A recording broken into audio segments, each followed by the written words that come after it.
Bueno, quería comentar con ustedes, primero buenas tardes,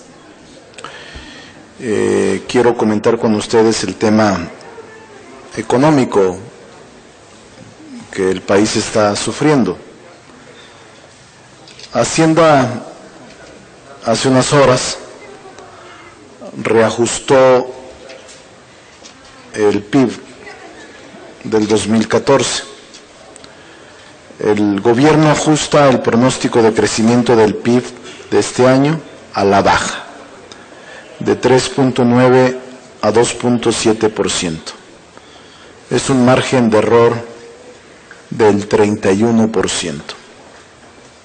Por otra parte, para diversos analistas financieros, este 2.7% sigue siendo alto, ya que la mayoría ubica en el mejor escenario económico un crecimiento del 2% al final del año. Les quiero comentar y decir con toda sinceridad que este anuncio a nadie alegra. A nosotros nos deja preocupados, nos deja con una gran incertidumbre. Como oposición, nosotros no estamos de ninguna manera festinando este bajo crecimiento. Al contrario, lo asumimos con seriedad y con responsabilidad, pero lamentablemente lo habíamos advertido el año pasado de que la economía del país iba en picada. Esto significa que habrá menos empleo, menos inversión privada y menos consumo en el 2014. Este pronóstico a la baja de 3.9 a 2.7% de crecimiento del PIB significa, en palabras llanas, que habrá más desempleo, más pobreza y más delincuencia.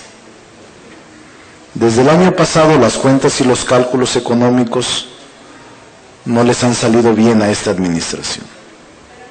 En el 2013, el margen de error del pronóstico de crecimiento fue del 250%.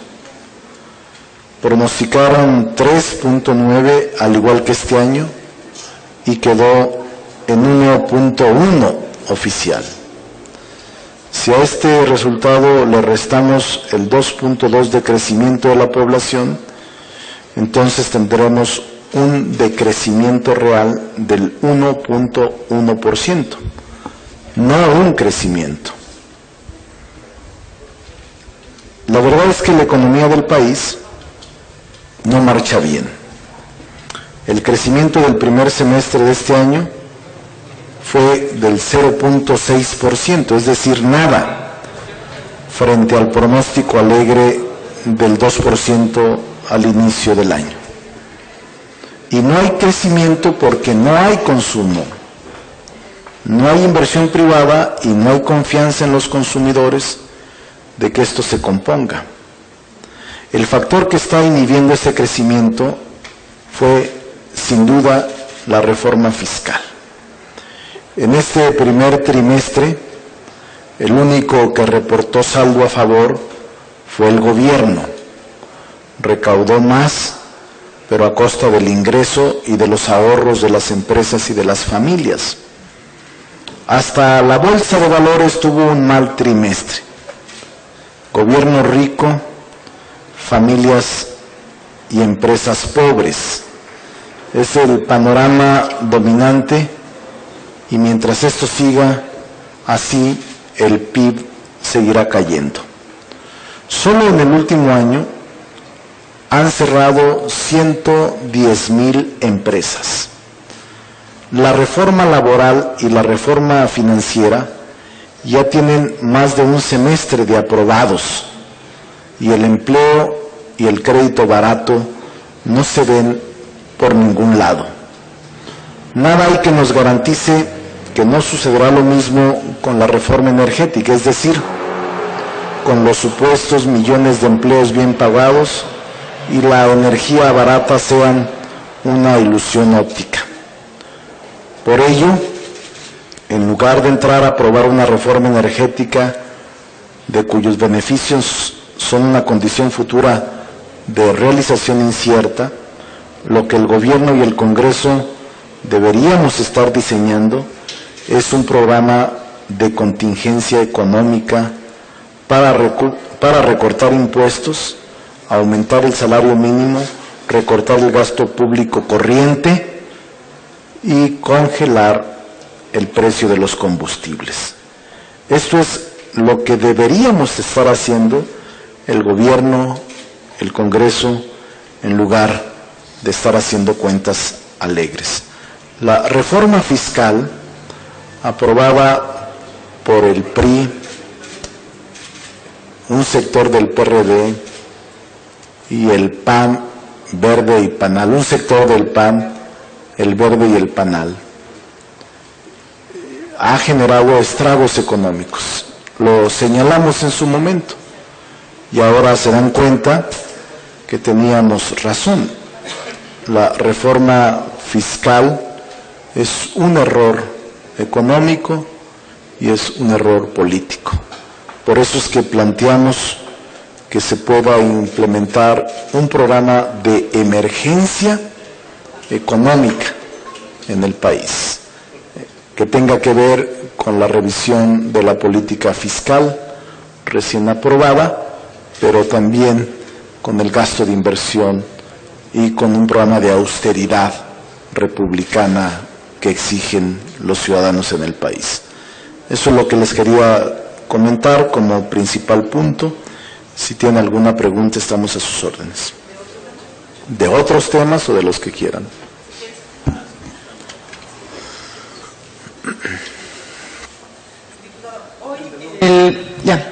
Hoy la Secretaría de Gobernación publica ya en el Diario Oficial de la Federación esta cláusula del haber del retiro que viene con todas las leyes secundarias de la reforma político-electoral. ¿Qué opinión le merece esto y qué ruta van a seguir ahora? O sea, ¿sí se va a aplicar ya la ley, la pensión millonaria y vitalicia a estos magistrados o son viables las iniciativas que presentaron tanto el PRD como el PRI en la Cámara de Senadores en la Comisión Permanente para abrogarla?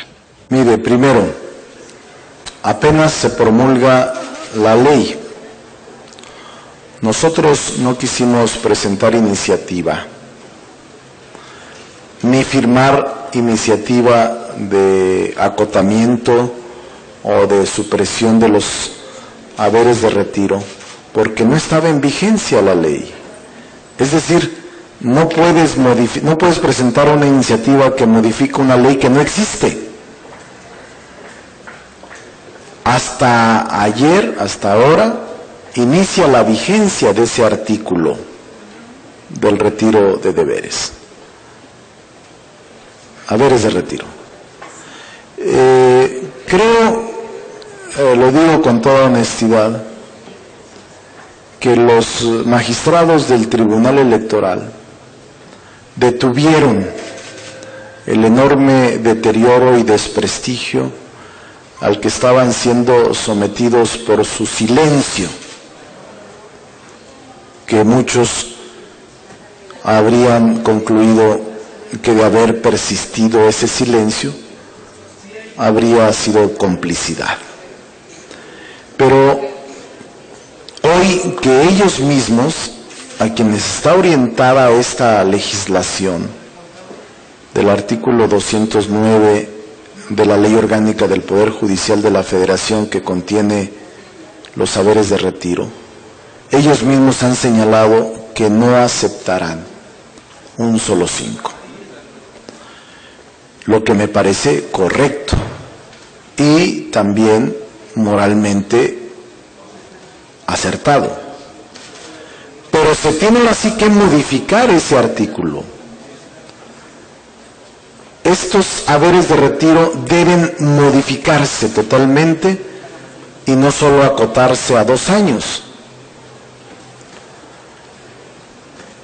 Por eso es que ahora sí puede iniciar todo el proceso legislativo de modificación de una ley que ha iniciado su vigencia apenas ahora y que puede ser tratado en el periodo extraordinario siguiente con urgencia. Porque de no ser así, y si queda establecido este artículo en la ley y no hay modificación, entonces habrá sido solo un discurso de simulación, tanto del PRI como de los que presentaron iniciativas, así como de los magistrados. Podrán ellos decir yo no lo acepto como una medida personal, pero si la ley lo contiene, no pueden renunciar a la ley, a la aplicación de la ley, y será solamente una actitud gatopardista de simulación. Por eso hay que suprimir, derogar ese artículo de la Ley Orgánica del Poder Judicial de la Federación, y tiene que hacerse de inmediato, porque a nadie beneficia. Yo creo que fue correcta la aclaración de los magistrados del Tribunal Electoral del Poder Judicial de la Federación, pero lo que fue incorrecto fue culpar a los medios de comunicación de haber sido ellos los que provocaron todo este desgaste. No es así. Lo único que hicieron los medios de comunicación es reflejar lo que estaba sucediendo en la Cámara y la incongruencia, inmoralidad de un haber de retiro que socialmente es repudiado y reprobado. Diputado, solamente precisar, legalmente, por ejemplo, los magistrados que están ahorita en funciones pueden acceder a este de retiro, sí, porque se supone que la ley legalmente pudo haber quedado en un discurso, no lo creo así, me pareció, al menos dos de ellos son sinceros, aunque uno de ellos, de los magistrados, dice que estaba espantado porque los diputados y senadores no leían las iniciativas.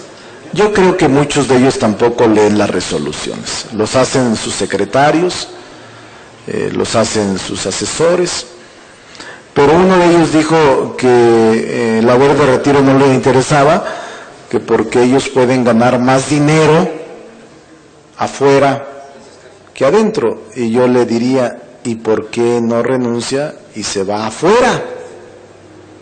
O sea, hasta le hacemos un favor el que esté ahí. O sea, resulta que es merecedor de todas las canonjías y privilegios en un país pobre. No, yo creo que se equivocaron simplemente en la comunicación hacia afuera. No son los medios, pero la decisión fue correcta. Pero, le aclaro, si no se modifica el artículo 209, pronto o en cualquier momento, el haber de retiro millonario se mantiene. Legalmente está vigente y legalmente pueden aspirarlo hasta en tanto se modifique ese artículo. Es decir, por ejemplo, si hoy se jubilase o se retirara algún magistrado hoy... Si hoy se jubila, se tiene que aplicar esa ley. Si mañana o en un mes se jubilan, o si en 2 años que terminan se jubilan, y si no se ha modificado esa ley, se va a aplicar ese haber de retiro multimillonario. Podrá regresarlo aquel que tenga pudor y moralidad, pero eso no tiene que ver nada, porque el haber de retiro seguirá aplicándose a los otros magistrados que vengan.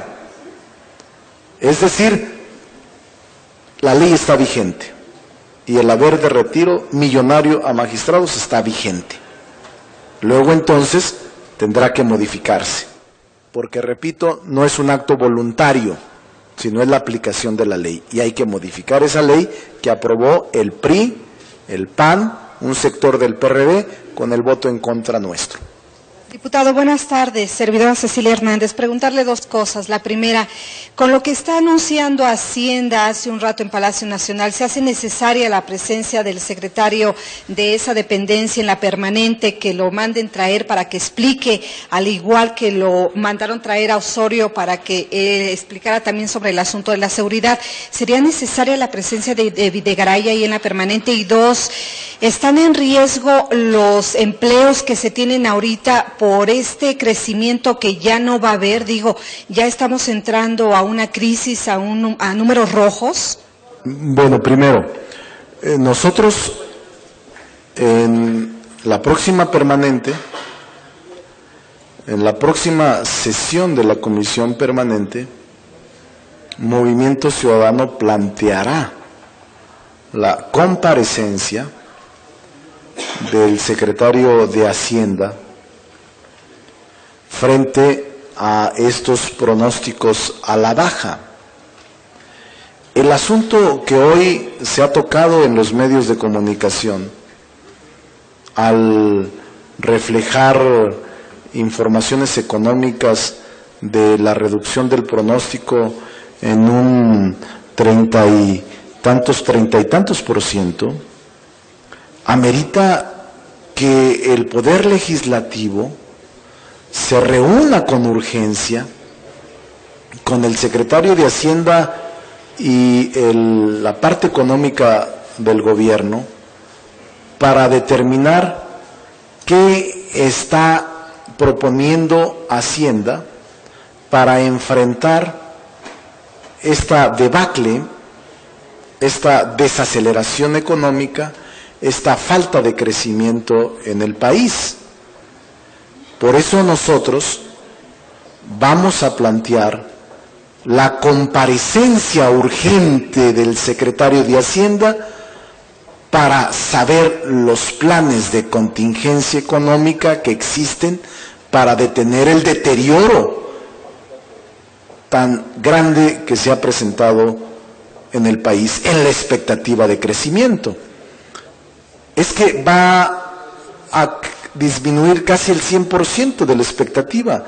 Si la expectativa era de 3.9 y los analistas dicen que no va a pasar del 2, aunque ahorita acepta Hacienda que solo crecerá en 2.8, pues es obvio que está mal el pronóstico hecho por los economistas que mal diseñan la política económica.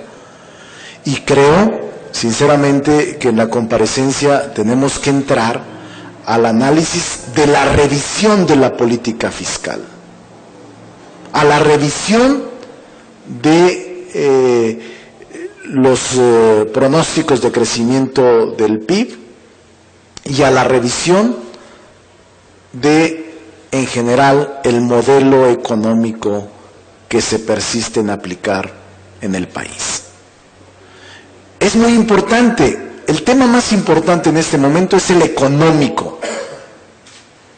Y lo que se demuestra con la información ahora oficial es el fracaso de un modelo económico que nosotros advertimos no funcionaría. Fíjense nada más lo que les he dicho. Tenemos datos fidedignos de que han cerrado 110,000 empresas en el país. Pymes, pequeños comercios, misceláneas, restaurantes, pequeños negocios, 110,000 negocios en el país. El terrorismo fiscal sigue cobrando víctimas. El acoso fiscal es enorme. Los repecos en la calle protestando por la aplicación impositiva del SAT. Y por eso es urgente plantear un plan económico de contingencia, un plan emergente de contingencia económica en el que se plantee la revisión de la reforma hacendaria de la política fiscal aprobada en diciembre pasado, el año pasado. Entonces, si es un asunto delicado, nosotros plantearemos la comparecencia urgente del secretario de Hacienda, porque no es una cosa menor, ni puede pasar como un mero anécdota numerario esta disminución del pronóstico de crecimiento del PIB. Diputado, buenas tardes. Preguntarte que si esto se soluciona con una comparecencia, ¿no sería mejor que relevaran a Luis Videgaray? Porque estamos viendo que incluso hace unas semanas salieron a desmentir el presidente, el INEGI, el Banco de México al Premio Nobel de Economía, que dijo que la economía de México estaba estancada, que estaba en retroceso, y salieron por separado a desmentirlo, y hoy estamos viendo lo que dice el gobierno federal, que 2.8 de crecimiento, y que hasta el 2016, si bien nos va, pues sería un crecimiento de 5 puntos, pero pues, ¿quién les cree eso? ¿No sería necesario que los relevaran en vez de que los estén llamando a comparecer? Y la segunda, te quiero preguntar sobre este problema del bullying en la OCDE. Se dice que México tiene el primer lugar en estos hechos dentro de todos los países que están en este organismo. Es parte de la descomposición social. El bullying es un reflejo de la descomposición social que en el país existe, y ante la falta de revisión de las autoridades educativas y de los maestros al interior de las escuelas, los jóvenes actúan con impunidad porque es parte del reflejo que está ofreciéndose al país en la inseguridad pública a la que está sometida la nación. En el tema segundo, nosotros no vamos ni a pedir cabeza ni a defender a los que están implementando el modelo económico. Nosotros sostenemos que es un fracaso. Sostenemos que el modelo económico aplicado ha sido deficiente y errático, y que no, a pesar de los múltiples eventos y múltiples llamados que hemos hecho para que cambien el modelo económico y que ellos siguen aplicando de manera obcecada y necia, ahí están los resultados. La comparecencia sí es importante, porque hasta este momento el Congreso de la Unión, que es el que fija los criterios de la política económica y quien autoriza el presupuesto y el gasto, no está enterado. Es un país de caricatura, por un poder legislativo de caricatura que tenemos. Es decir, el gran ausente en toda la discusión económica es el Congreso de la Unión. Por eso no le tienen respeto a nadie. Basta con una declaración y que los diputados y senadores nos enteremos por un medio de comunicación, cuando el Congreso debería tener mayor interferencia, mayor injerencia, mayor intervención en el diseño de la política económica y también en la revisión impositiva, que repito, fue un error aprobarla a pesar de las advertencias que existían de premios Nobel, de expertos en economía y de otras naciones que dijeron: esa reforma será una reforma totalmente destinada al fracaso. Esa reforma va a ser inflacionaria, va a generar desaceleración económica, estancamiento, y no va a producir crecimiento económico. Todo eso se dijo en el debate. Todo eso se dijo por externos y por internos del Congreso, que actuamos como una real oposición. No se nos hizo caso y ahora se están pagando las consecuencias.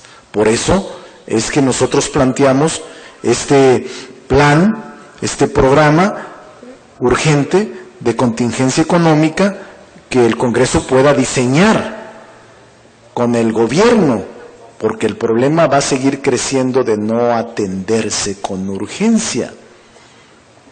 Va a traer, como ya les dije, más desempleo, más pobreza, más inseguridad y obviamente sin alternativas. Es grave lo que está pasando y por eso nosotros planteamos la comparecencia urgente del secretario a partir del miércoles. Muchas gracias.